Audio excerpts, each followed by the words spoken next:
আসসালামু আলাইকুম প্রিয় কৃষক ও দর্শক ভাইরা। আমি এসেছি আজকে একটা পেঁয়াজের জমিতে। এটা আমার নিজেরই জমি। পেঁয়াজের আমাদের এখানে যে কেমন ফলন হয় সেটা আপনাদের আজকে বাস্তবে দেখাবো। প্রিয় কৃষক ভাই ও চাষি ভাইরা, আমি যে প্রত্যেক বছর আপনাদের বীজ দিয়ে থাকি এই সুখসাগর অরিজিনাল জাত। এবারও দেখছেন, আপনার অন্যান্য ভিডিওতে আমার দেখছেন যে আমরা বীজ চাষ করি কিভাবে। আপনারা দেখতে পাচ্ছেন যে আমাদের এখানে অনেক লেবার আমার এই জমিতে পেঁয়াজ আজ উঠানো হচ্ছে এবং কাটছে। এবং আমার এই জমিতে অনেক দূর থেকে ফরিদপুর, রাজবাড়ী, রংপুর থেকেও এসছে। তখন পেঁয়াজ ছিল ছোট, এখন পেঁয়াজ পুষ্ট হয়ে গেছে, উঠাচ্ছি। তো আজকে আপনাদের বাস্তবে দেখাবো যে আসলে আমাদের এখানে বিঘা প্রতি 33 শতকে কেমন ফলন হয়। কৃষকদের সাথে কথা বলবো, আপনারা আসেন।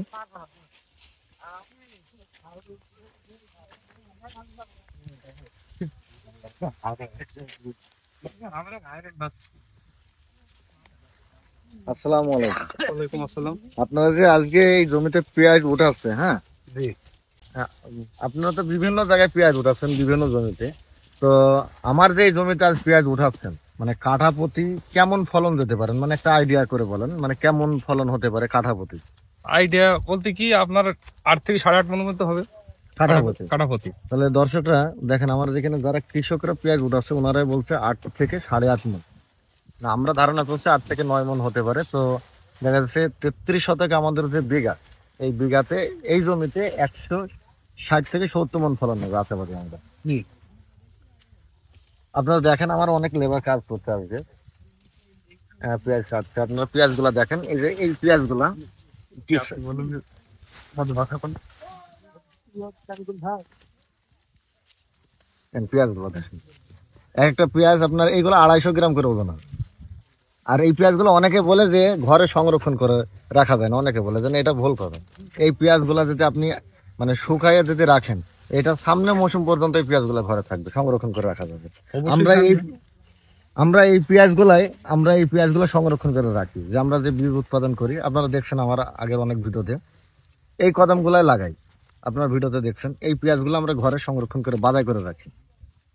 আপনার 4টাতে 1 কেজি হবে পেঁয়াজটা। আপনারা আমার জমিতে বাদে বিভিন্ন জায়গায় যে আপনার পেঁয়াজটা ওঠান, তো বিভিন্ন গ্রামে আমাদের মেহেরপুর জেলায়, তো আনুমানিক প্রত্যেক জমিতে কেমন ফলন আসে, মানে ফলন হয় আমাদের এই পেঁয়াজটা বিঘা প্রতি? বিঘা প্রতি মনে করেন 150 থেকে 80 মন পর্যন্ত হয়, 180 মন পর্যন্ত।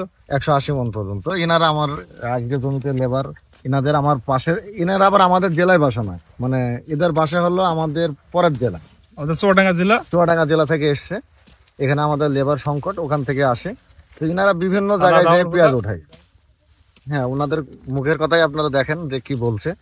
আর আমার এই জমিতে আপনারা অনেকে দেখতে আসছেন, যেরকম ফরিদপুর, রাজবাড়ী, ঝিনাদা, ওখান থেকে এসছেন। তখন পেঁয়াজের সাইজ ছিল ছোট। তো আজকে আমরা এই জন্য এই ভিডিওটা করে আপনাদের দেখাচ্ছি যে পেঁয়াজ গুলা কেমন মোটা হয়, কেমন সাইজ হয়, এবং এই পেঁয়াজ গুলা কিভাবে আমরা ই করে, এগুলা দেখেন।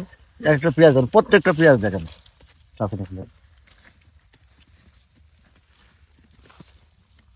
আর আপনাদের যে বীজগুলো আমি দিয়ে থাকি, এই এই পেঁয়াজেরই জাত। আপনারা জমিতেও দেখেছেন, আমি কয়েকটা পেঁয়াজ উঠাইছি, এগুলো আপনাদের ওজন করে দেখাবো যে গড় কতটুক করে আছে। এই পেঁয়াজগুলো আমার মনে হয় প্রত্যেকটা 200 গ্রাম, অ্যাভারেজ 200 গ্রাম করে হবে। হুম, আপনার 5টাতে 1 কেজি বা 4টাতেও 1 কেজি হবে। কিছু কিছু পেঁয়াজ আছে আপনার 250 গ্রাম পর্যন্ত। এই গড় আপনার 150 গ্রাম করে থাকে। তো আমাদের এখানে যে কৃষক গুলো আছে বা লেবার গুলো আছে, তাদের মতামত জানলেন কেমন। আর তো সামনে বছর ঠিক এই জাতেরই বীজ আপনাদের হাতে ইনশাল্লাহ উঠাই দিব। এবং আমার কোম্পানির নাম হাসান সিড ট্রেডার্স। আমার ফেসবুকে একটা পেজ আছে এবং ইউটিউবে চ্যানেল আছে, নাম সুখসাগর লাল পেঁয়াজ। আপনারা যারা আমার এগুলা দেখছেন বা বীজ নিতে আগ্রহী, আমার নাম্বারে বা আমার পেজে যোগাযোগ করবেন।